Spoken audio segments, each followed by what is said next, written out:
I, your child must be using cochlear implant and speech processor, right? How old is your child? What was the age of of your child when he got cochlear implant? Is he listening all the time? Is he understanding whatever you are saying? Is he talking? How much is he talking? How much is his language? Does he come and tell you something on his own in full sentences or 2, 3 word phrases? I'm asking too many questions, I know.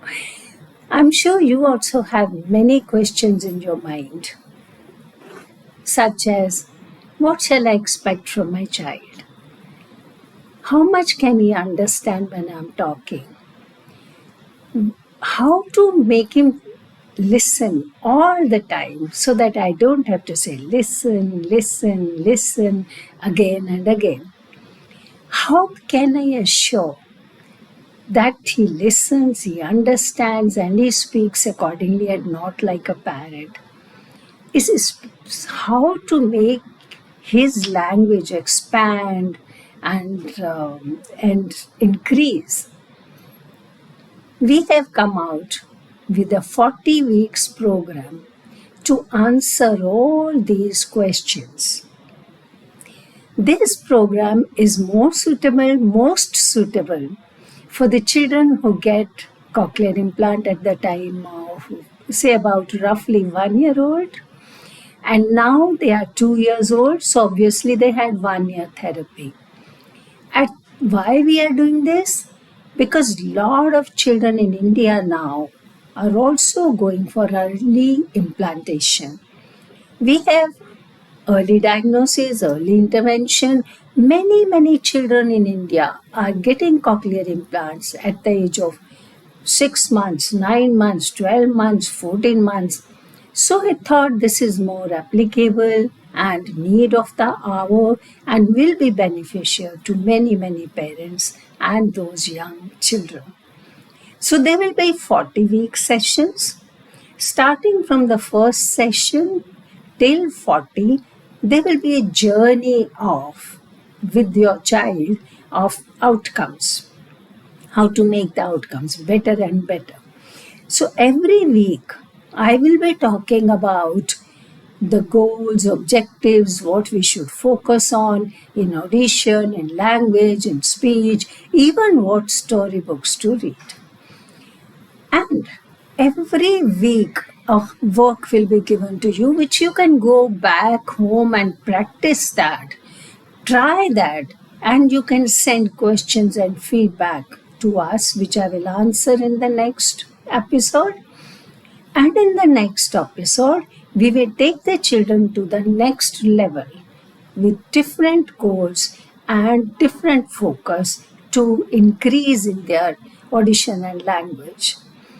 So this way, we will be able to help the children to get better outcomes and help you to get better skills on home training. Now, if you track all these sessions and attend them in sequence, you will be able to track the progress of the child.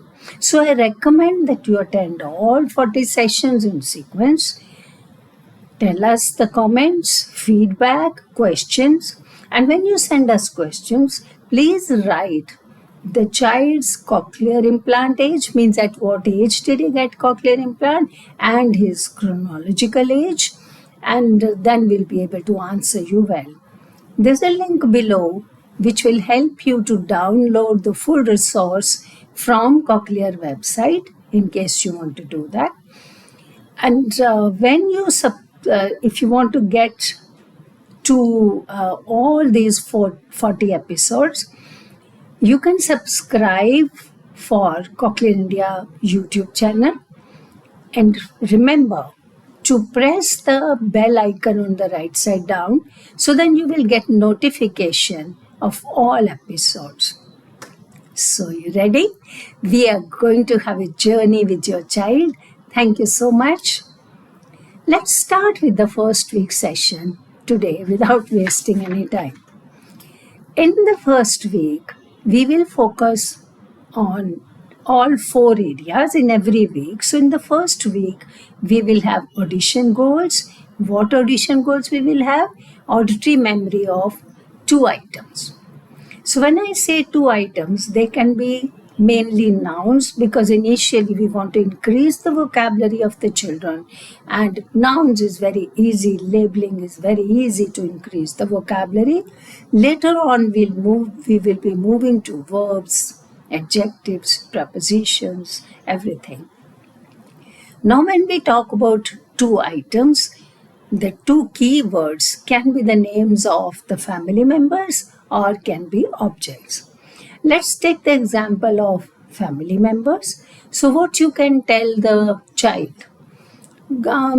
if you have her or his grandparents staying with you, depends upon your family structure, who's staying with you in the family, use those family members' names. For example, I will tell my child, go and call Papa and Dadi for lunch. So the child goes and calls Dadi and not Papa. And then you say, did you call Papa and Dadi for lunch? Now don't say, did you call Papa for lunch?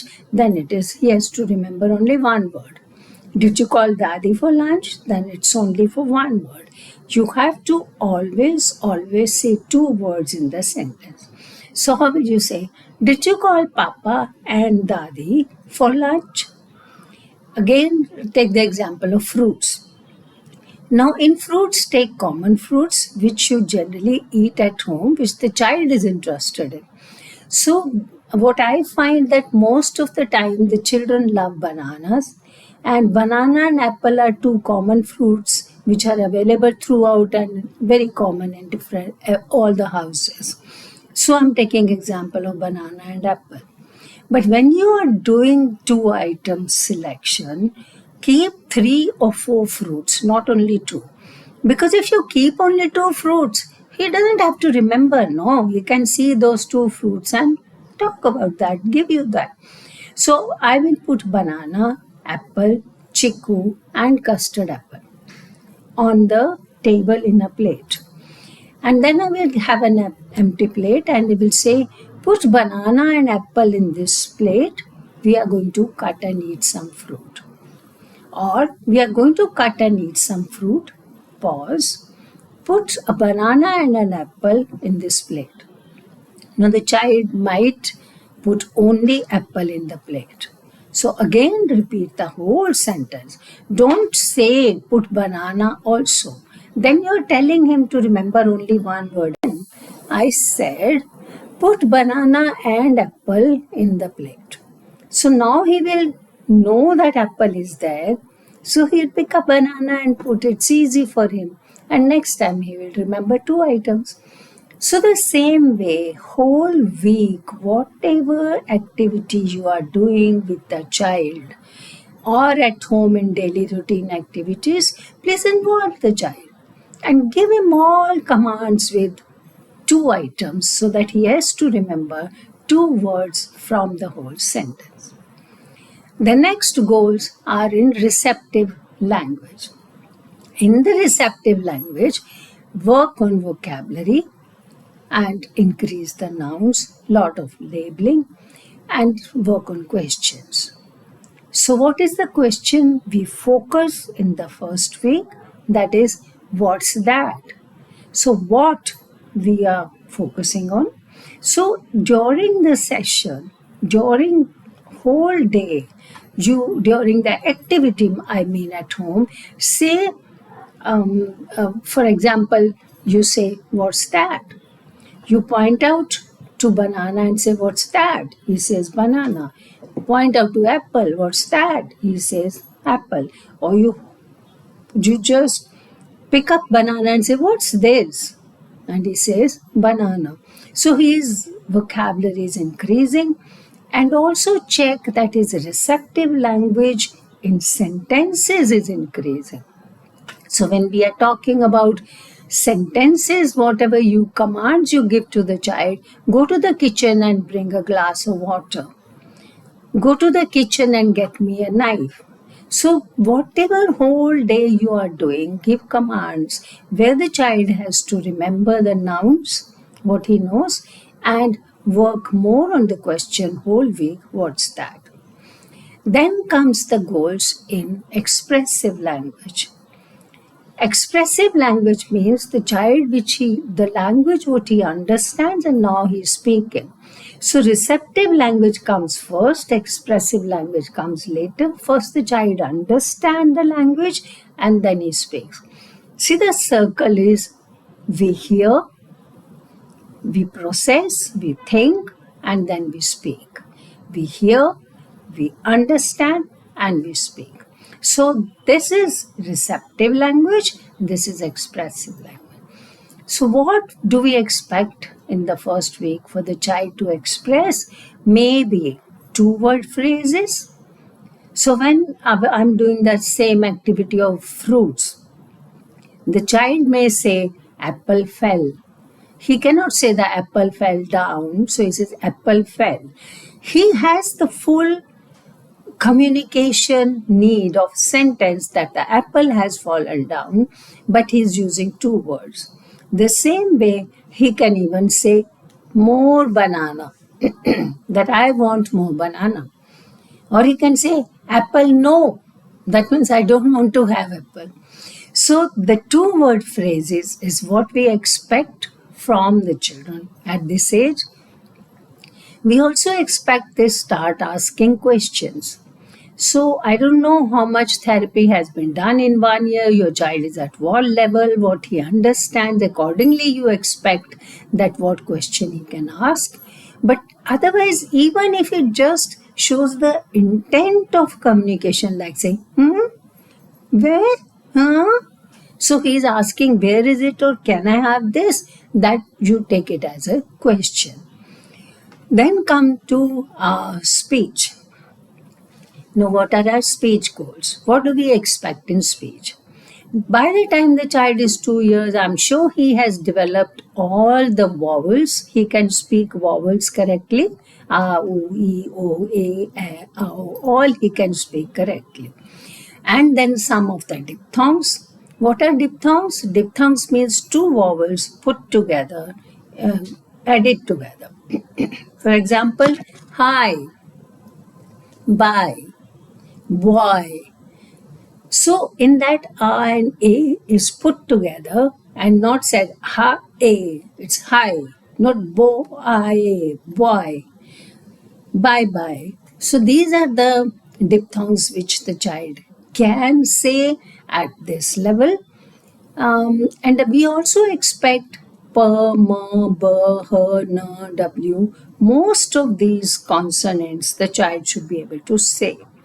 Like papa, baba, mama, no, no, hi, he should be able to say. Now, if out of this zone, the child cannot say any consonant properly, that becomes our goal.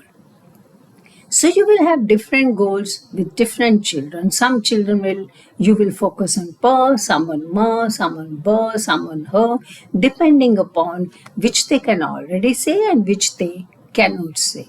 So what we do is, as parents, whole day we talk in sentences and use those words in which that particular consonant is available. So the child gets lot of auditory bombardment. At the same time, the child gets lot of practice of saying that particular sound, and it becomes the brain becomes used to it. It's stored in brain, and the child speaks it correctly in some of the words in the beginning.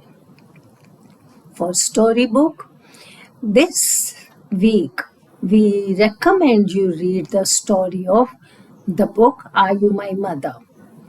There are 8 books on Amazon which are related to this topic. Are You My Mother?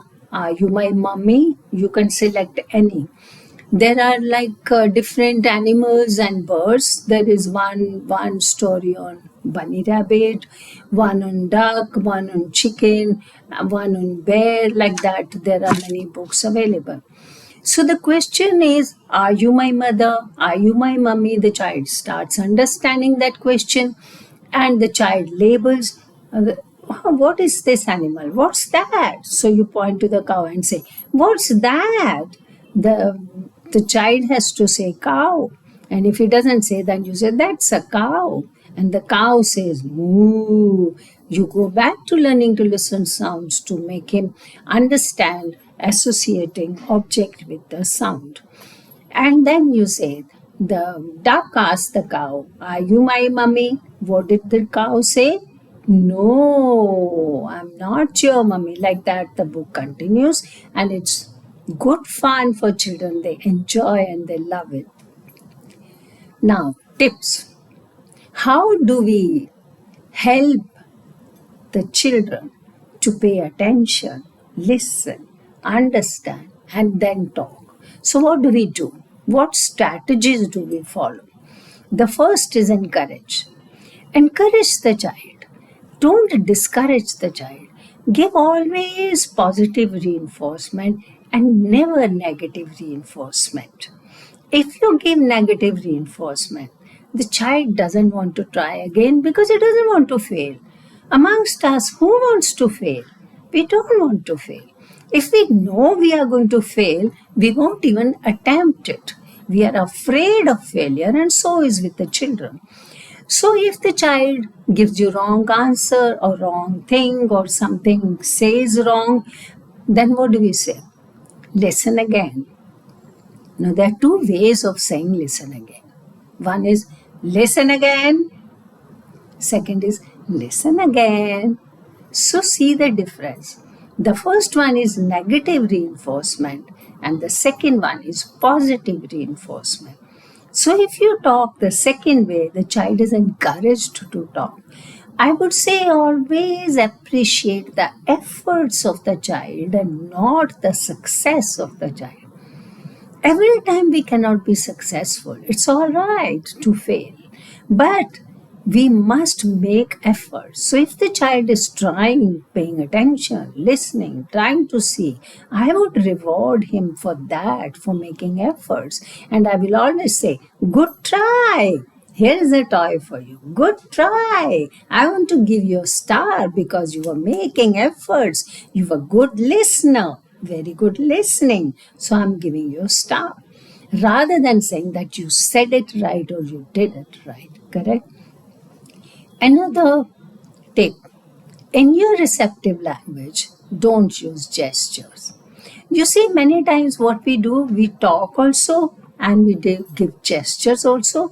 And if somebody says you are giving visual cues by gesture, you say, but I'm talking. The child is not listening. Of course, you are talking. But the child is paying more attention to visual because it's easy for him. He is a visual learner at this stage. He does not have auditory learning. Therefore, visual is easier. So if you tell the child, give me, he's not listening to the word give me, he's looking at this gesture. So even if you say, don't give me apple, he will pick up apple and give you. Because he is not listening to the word don't. He is just seeing your action. So try not to use gestures. Yeah, there are some gestures which are very common and part of our body language. Like we do like this always. We do where when we do this. That's all right for a little while if we are using natural gestures, but not all the time gestures to explain the language. One caution, the child might use gestures because he doesn't know the language. So don't stop the child from using gestures, but whatever gesture he does, give him language for that so that next time he uses language and not gestures. So what is the next tip we can give you? Turn taking. Let the children understand that you're expecting them to talk. So whenever you say something, pause and wait. Count 3 or 5 in your mind. Wait for at least 3 seconds, sometimes even 5 seconds to give the chance to the child to listen, to understand, and then react. So, therefore, the child needs some time to understand what you are saying.